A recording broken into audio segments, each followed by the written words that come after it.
আসসালামু আলাইকুম guys, welcome back to my channel. আশা করি আপনারা সকলে ভালো আছেন। আমি আলহামদুলিল্লাহ ভালো আছি। আজকে আমি আপনাদেরকে তৈরি করে দেখাবো চিজ ব্রেড। চলুন তাহলে এটা রেসিপিতে চলে যায়। এখানে আমি বড় সাইজের পাউরুটি নিয়ে নিয়েছি, আপনারা যে কোনো সাইজের পাউরুটি নিতে পারেন। এখানে আছে 1 কাপ পরিমাণে চিজ, এটা গ্রেট করে নিয়ে নিয়েছি। তারপর নিয়ে নিয়েছি হচ্ছে সসেজ, এটা আমি চিকেন সস নিয়েছি, ভেজে পিস পিস করে নিয়ে নিয়েছি। তারপর নিয়ে নিয়েছি ক্যাপসিকাম, এখানে হলুদ কালার এবং সবুজ কালার ক্যাপসিকাম আমি লম্বা লম্বা করে কেটে নিয়েছি, আপনারা যে কোনো সাইজের কেটে নিতে পারেন। এখন আমি নিয়ে নিয়েছি 1 কাপ পরিমাণে সস, এটা হোমমেড, আপনারা এটা রেসিপি চাইলে কমেন্ট করে জানাতে পারেন। এখন আমি নিয়ে নিব সাদা গোলমরিচ, কালো গোলমরিচ এবং অরিগ্যানো। চলুন তাহলে চিজ ব্রেড তৈরি রেসিপিতে চলে।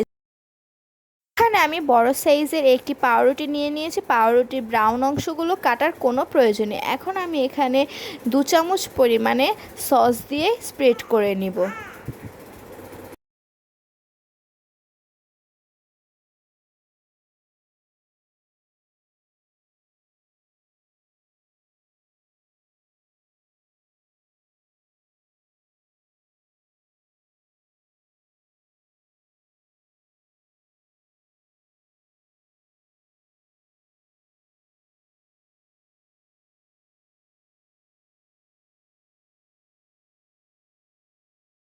দিয়ে পাউরুটি স্প্রেড করা হয়ে গেছে। এখন আমি এখানে ফার্স্টে 1 লেয়ার চিজ দিয়ে দিব। ফার্স্টে চিজ অত পরিমাণে দেওয়ার দরকার নেই, ওপর আমরা আরেক লেয়ারে চিজ দিব।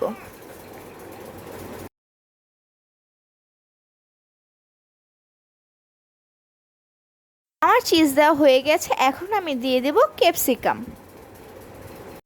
আমি হলুদ এবং সবুজ কালারের ক্যাপসিকাম ইউজ করছি, আপনারা যে কোনো কালার ইউজ করতে পারেন এবং যে কোনো সাইজ করে নিতে পারেন।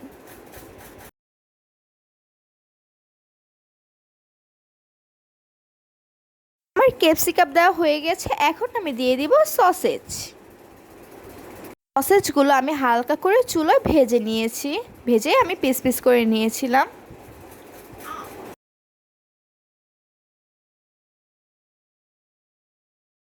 এখন আমি দিয়ে দিব অরিগ্যানো।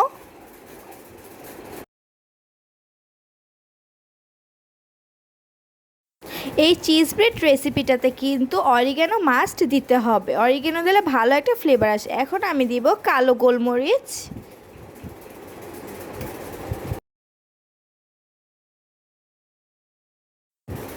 দিয়ে দিব এখন হচ্ছে সাদা গোলমরিচ।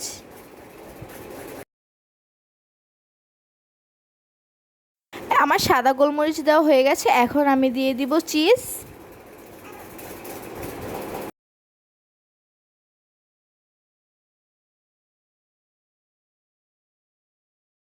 চিজ দেওয়া হয়ে গিয়েছে। এখন একটি পাউরুটি নিয়ে এটার উপরে দিয়ে একটু চেপে চেপে দিতে হবে। এভাবে করে আমি সকলগুলো তৈরি করে নিয়ে আসছি।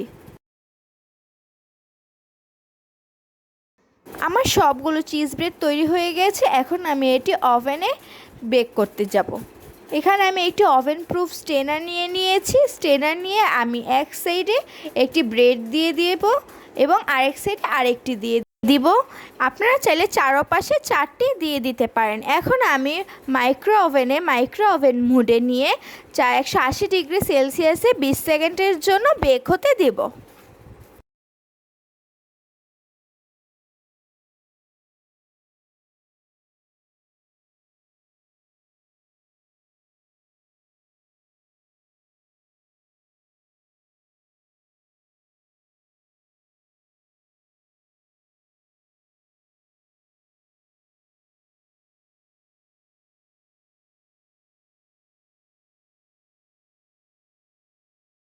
চিজ ব্রেড পুরোপুরিভাবে তৈরি হয়ে গেছে, আপনারা দেখতেই পারছেন উপরে কতটা সুন্দরভাবে বেক হয়েছে এবং উপরটা অনেক ক্রিস্পি হয়েছে। এখন আমি আপনাদেরকে একটু ছিঁড়ে দেখাচ্ছি যে কতটা চিজি হয়েছে।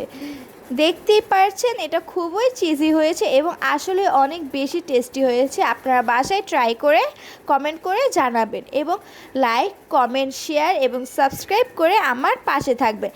আসসালামু আলাইকুম।